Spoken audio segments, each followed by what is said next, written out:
نحمدہ ونصلی ونسلم علی رسولہ الکریم، اما بعد، فاعوذ باللہ من الشیطان الرجیم، بسم اللہ الرحمن الرحیم۔ آج میں آپ کے سامنے سورہ قدر کا ترجمہ اور مختصر سی وضاحت بیان کروں گا۔ اللہ تعالیٰ نے قرآن مجید میں ارشاد فرمایا، انا انزلناہ فی لیلۃ القدر، بے شک ہم نے اس قرآن کو شب قدر میں اتارا ہے۔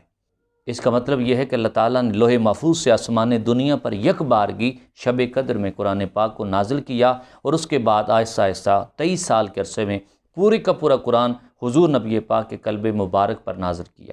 اللہ پاک نے اس کا آغاز اس انداز میں کیا، فرمایا ہم نے اس کو نازل کیا، چونکہ یہ کلام ہمارا ہے اور نازل بھی ہم کرنے والے۔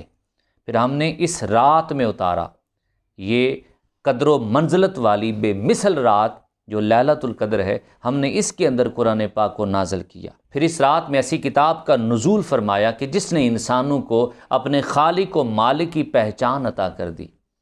اللہ تعالیٰ نے یہ تحفہ عطا کیا، اور تحفہ عطا کرنے کے بعد اس کی قدر و منزلت بھی بیان فرما دی۔ خود ہی سوال کیا، خود ہی جواب دیا، فرمایا وما ادراک ما لیلۃ القدر، اے محبوب آپ کیا سمجھے کہ لیلۃ القدر کیا ہے؟ پھر خود ہی جواب دے کے کہا لیلۃ القدر خیر من الف شہر، لیلۃ القدر یہ فضیلت و برکت اور اجر و ثواب میں 1000 مہینوں سے بڑھ کے ہے۔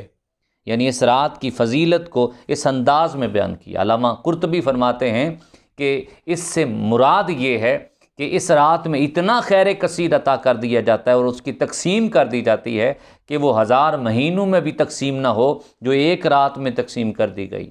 رہی یہ بات کہ یہ رات کس مہینے میں ہے، تو قرآن نے اس کا فیصلہ کر دیا، یہ رمضان المبارک کی رات ہے۔ پھر یہ رات کون سی ہے، روزہ اور تاریخ کون سی ہے، اس کے بارے میں احادیث سے ہمیں وضاحت مل جاتی ہے کہ جس طرح آقا علیہ السلام نے ارشاد فرمایا کہ لیلۃ القدر کو رمضان کے آخری عشرے میں تلاش کرو۔ پھر ایک دوسری روایت میں حدیث میں آتا ہے کہ آخری عشرے کی طاق راتوں میں لیلۃ القدر کو تلاش کرو، کہ یہ آخری جو طاق راتیں ہیں، 21ویں، 23ویں، 25ویں، 27ویں اور 29ویں 5 طاق راتیں ہیں، ان راتوں میں عبادت کریں، تاکہ کوئی نہ کوئی رات تو ایسی ہوگی جو لیلۃ القدر کی رات۔ لیلۃ القدر کا تعین نہیں فرمایا کہ کون سی رات میں، بعض نے یہ کہا ہے کہ تعین بھی ہے، جیسے حضرت ابی بن کعب قسم اٹھا کے کہا کرتے کہ 27ویں رات جو ہے لیلۃ القدر کی ہے۔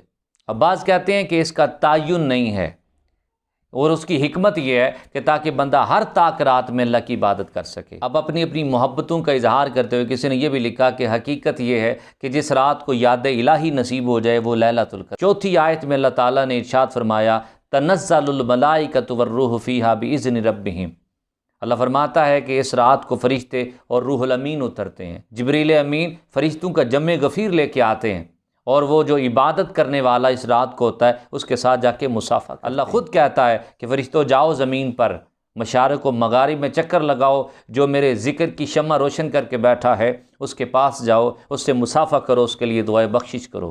پھر اینڈ پہ فرمایا سلام ہی حتی مطلع الفجر، یعنی یہ سلامتی یہ صبح تک رہتی ہے، یہ اللہ تعالیٰ کی طرف سے سلامتی کہ جو دعا مانگیں گے قبول ہو جائے گی۔